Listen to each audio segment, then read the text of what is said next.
What's up, everybody? It's Terry back with Nashville Fit Magazine. Today I'm with John. Yes. John. Yeah. So good to talk to you. Hey, you too, bro. And where are we? What is this place? This here is Hyden Beach. Yeah.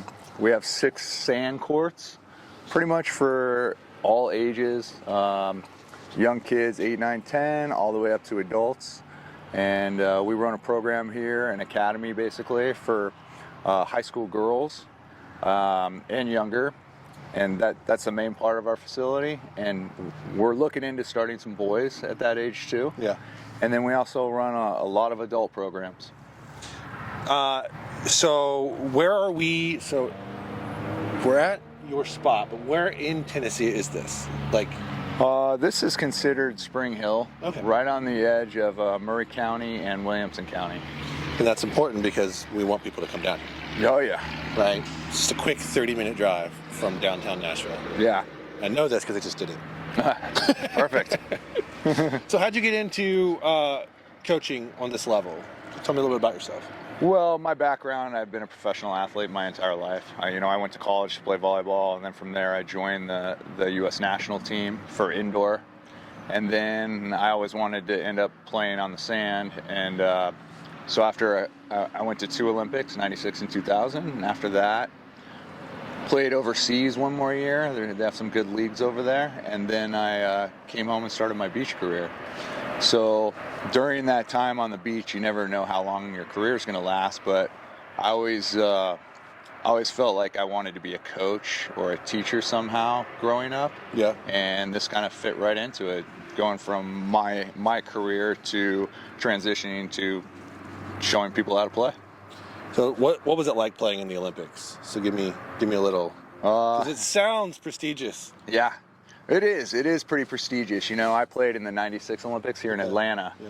That was my first one, and that was really exciting. It's just, you're walking out, opening ceremonies, and you have thousands and thousands of people there cheering you on, especially, the U.S. team. All the times we played, the stadiums were packed. We played at the Omni, where the awesome. Hawks played. Yeah. And that was, everybody just wants to meet you, get autographs, they're cheering for you. You're walking down the street or, the village, whatever, and people want to meet you. So it was really cool. It was exciting. So how'd you do in that Olympics 96? So I went to the Olympics. It's just... Yeah, I didn't medal. Well, that was, you got further than 90% of America. That's true. Very true. I did, yeah. And it's funny because, I joined the team out of college in October of 95, and the Olympics were in June of 96, so not much time. Yeah. And I sat down and had my meeting with the coach, and he said, we like you on the team, but I don't think you're going to be going to the Olympics. The 12 men roster is pretty much set. And then, one guy kind of got injured, rolled his ankle, and I stepped in, and then all of a sudden I started starting. I called my mom after that meeting. That's I was awesome. like, it doesn't look like I'm going to the Olympics, let the family know. And then I started, from there on to the Olympics, and I ended up getting to go, which was awesome. That's amazing. Yeah. Right place, right time. Yeah, I took advantage of it. That's cool. So what age are you in 95, 96? Oh, good grief. Let's figure that out. 23, 24? Gotcha. Somewhere like that. So old now, I can't tell. That was a lifetime. That was such another lifetime ago. The 90s were an era, man. Yeah. I grew up in the 90s. I was was 7 when you were in the Olympics, but just messing with you. So you were Olympics 2 times. What was it like playing overseas? What's it like, is it same type of dynamic as it is in the States? Or no, it's really different because they don't really have pro leagues here. Yeah. So, to make any sort of money, we had to go play in leagues. And I played twice in Italy. That was the top league at the time. And it's different. You're over there for 7, 8, 9 months, kind of on your own. You probably have some teammates that speak English, but you're trying to learn the language and the customs and stuff like that. That'd be crazy. A little bit of homesickness, and you know, it's a different gig. It's not for everybody. Yeah. And then I also played in Brazil, which was super cool. Did a stint there for 1 year, and again, it was one of the top leagues, and same type thing. You're just trying to learn everything. Yeah. You know? So, and then from there, so is it beach that you're playing professionally? No, that was all indoor. All indoor. Yeah. And then when I played beach, so I played beach from 2002 is when I started. Yeah.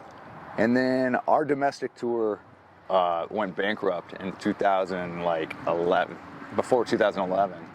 And I was 40 at the time, and I felt like I still had more to offer. So then I had to start playing for the U.S. team internationally. Okay. And so I played. There was a domestic tour that came along, but there wasn't enough money. So to survive, I had to go play internationally too and start from the bottom. And so I was playing in these what they're called Norseca events, and really crappy tournaments, really bad tournaments, bad sand, bad food. They don't treat you well, but that's where you have to start to get points. And I'm 40, 41 at the time, and everybody else is like 20, 22, right? But You showed them. But I did. That was the only way to get into the system to play internationally, and I ended up doing that. It took some time, but you know, probably the oldest person to ever start your international career by 15 years at least. Okay. So I ended up doing that for 5 or 6 years, playing for the U.S. team, trying to go to the Olympics, and you know, it's funny because my partner and I, we qualified in the top 16 in the world, but they only take 2 U.S. teams, and we were the 3rd, so we didn't get to go. Dang. Yeah, so that was a rough one. Yeah, that's not But you know, after that, I played a couple more domestic. But for international, you travel all over. I've been everywhere, Really? So many different countries. Yeah. So you feel like that's a huge highlight of like your career? Is just getting to see everything? It is looking back. You know, there's so many places. I talk to people in the sauna all the time. People have asked me, okay, well, where's a good place to go? And there have been so many good places that I've traveled just for volleyball that I can name off. Oh, go to this town. It's a nice little Mediterranean, you know, on the water, and then you can take a ferry across to Venice, and you know, there's a lot of places that were super cool towns that I got to go see. That's awesome. Yeah, it seems like it would be a mixed bag because you get home, you're away from home. Yeah. You're learning a language, and then you have the, you know, it's like, what do I go do while I'm Hey, yeah. If you have time off. Yeah, you know? there's that. Yeah. I imagine you're working pretty hard. Yeah, it's spread out through the days the tournaments are, you know, whether you're going through the qualifier or not, but you may have a game at 10 a.m. and then one at like 5. So it's not like you can go sightseeing between then. You got to take care of yourself and get ready. So, you know, there's some long days, jet lag. You're up at so many times. I'm calling home at like 2:30, 3 in the morning. I'm wide awake. I go down to the lobby and I FaceTime my wife. Where's she at? She's at the pool having a barbecue with all our friends every single time. Oh, hey, say hi to so-and-so, say hi to so-and-so, and the whole family's out there. And meanwhile, I'm jet lagged at 3 in the morning. But that's the life. You know, you miss the family, but sometimes you got to do what you got to do. No, yeah, that makes a lot of sense. So one of the big things you do here is college prep, right? Mm-hmm. For your students. So tell me about that.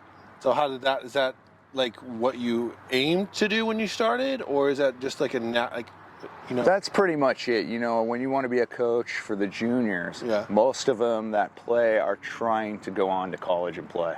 So when they come in here, you know, they, depending on what age and what skill level, they'll start in our juniors program and then move up to the junior elites. Our little older girls and girls a little higher level, and they're also looking to play college beach volleyball.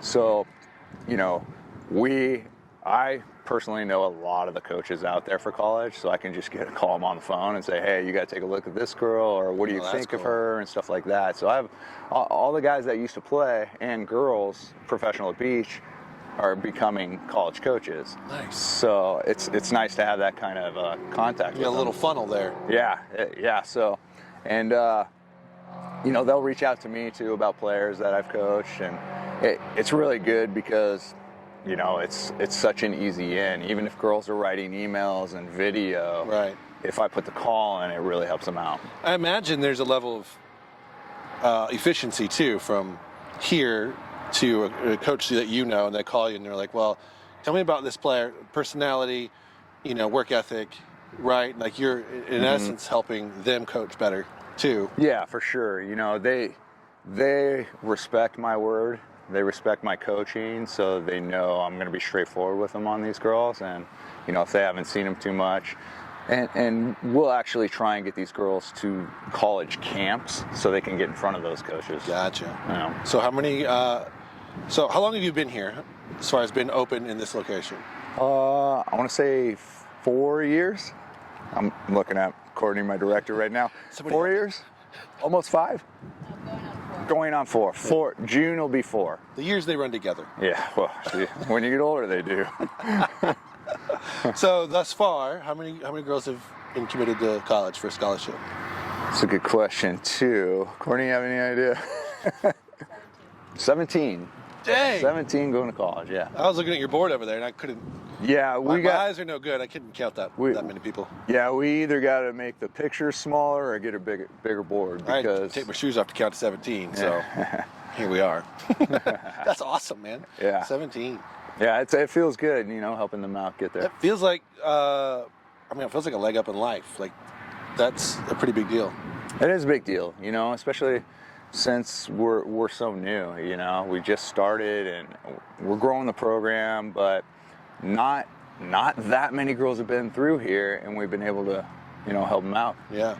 So what do you, so we know that that's one of your, you know, one of the angles of your business. It's one of the things that you produce is collegiate athletes. That's awesome. Mm-hmm. How can Nashville get involved, right? Like are you guys doing, is there games? Are you doing competitions? So, well, that's a good question because we've been working on that for 4 years now, and it's tough, you know. You've been here now. Yeah. You've seen how kind of we're out in the middle of nowhere at the moment, but everywhere in Spring Hill and around this area is really growing. Right. Okay, so. Like crazy. Yeah, like crazy. So I think that's going to help us in the long run, but it's taking time. Sure. Sand volleyball just isn't so well known in the area. Yeah. Nashville in general. So that's going to take some time. A lot of people do play indoor volleyball. They play at 4s and 6s, and they don't realize how much fun it is on the sand, trying to get them to try something new. Right. Usually when they come out here, everybody kind of gets that, you know, jonesing for it after 1 or 2 times, and they see it's much easier on their joints, especially the older people. Much easier on everything you're doing, especially when you fall to the ground because you're in sand. But, you know, it's just trying to get that word out and them understanding that it's just, there's all sorts of levels, and you don't have to be really good to get out here and have a good time. And just the lifestyle and atmosphere of it, like sitting here in the sun and, you know, hanging out with friends and listening to music and stuff. It's such a great lifestyle. Yeah, it's a vibe out here. Yeah. You know? Yeah, we don't even have the music on right now. Yeah, I mean, just it feels like I should be able to see the ocean. Yeah. There's that much sand. Yeah, that's good then. That's really cool. Oddly enough, I grew up in our family reunions. There was always sand volleyball. Yeah. Like, it just dawned on me while you're talking, and I'm like, I'm from Ohio, like rural Ohio. Yeah. I don't know what we were doing with sand volleyball. Yeah. But I remember playing it, and I remember it being a whole lot of fun. Mm-hmm. You know, watching the adults just fly in the air and land in sand like a bunch of, you know, like a bunch of athletes, because they were not athletes. No, it's a really cool thing you got. I was talking to Courtney about doing what I thought would be cool is like a 3-on-3 tournament and having gyms.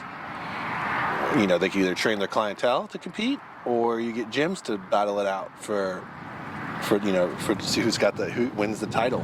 Yeah.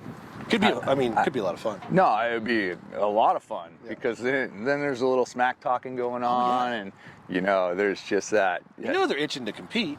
Yeah, for sure.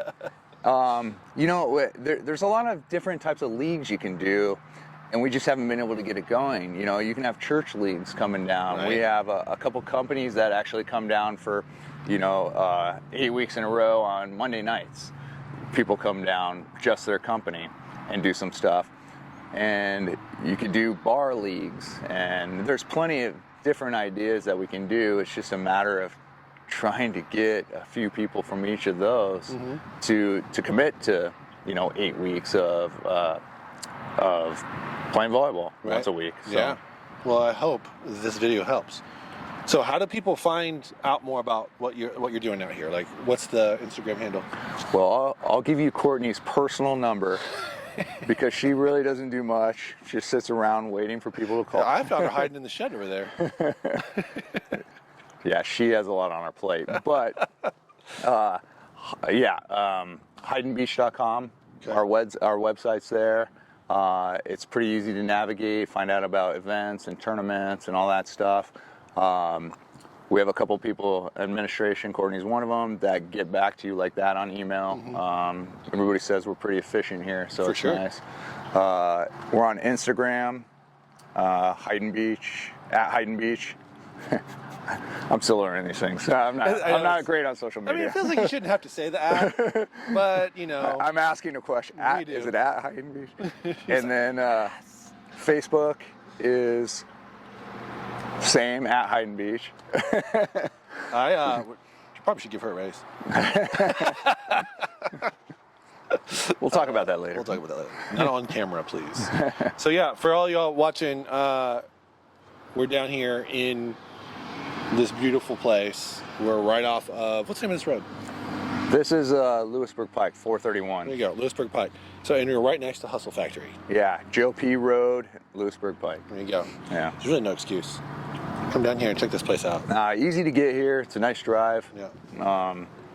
Plenty of parking.